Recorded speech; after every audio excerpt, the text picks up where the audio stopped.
छत्रपती शिवाजी महाराजांच्या साम्राज्याचे, धैर्याचे व तेजाचे प्रतीक असलेला ऐतिहासिक किल्ले प्रतापगड राज्य संरक्षित स्मारक म्हणून घोषित करण्याचा निर्णय राज्याच्या पर्यटन व सांस्कृतिक विभागाने शनिवारी घेतला आहे।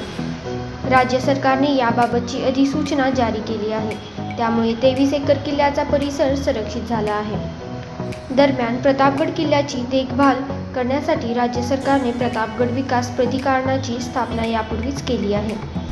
या किल्ल्याचे संवर्धन करण्यासाठी सुमारे 200 कोटी रुपयांचा विकास आराखडा तयार करण्यात आला आहे। छत्रपती शिवाजी महाराजांच्या आज्ञेनुसार मोरोपंत पिंगळे यांच्या देखरेखीखाली प्रतापगडाचे बांधकाम 1656 मध्ये झाले। छत्रपती शिवाजी महाराजांनी आदिलशाही सरदार अफजल खान याचा वध 10 नोव्हेंबर 1659 मध्ये याच किल्ल्याच्या पायथ्याशी मोठ्या शिताफीने केला होता।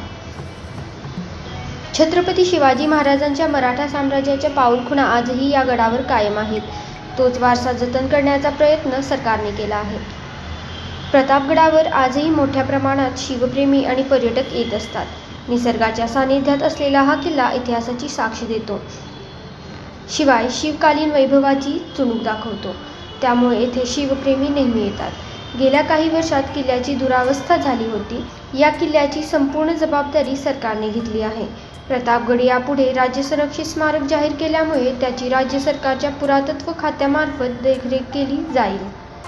सांस्कृतिक वारसा जतन करण्यासाठी महाराष्ट्रातील काही विशिष्ट ऐतिहासिक वास्तू, इमारती, स्मारके, जागा संरक्षित केल्या जात असतात। अशा ठिकाणांना महाराष्ट्रातील राज्य संरक्षित स्मारके म्हणून उल्लेख केला जातो।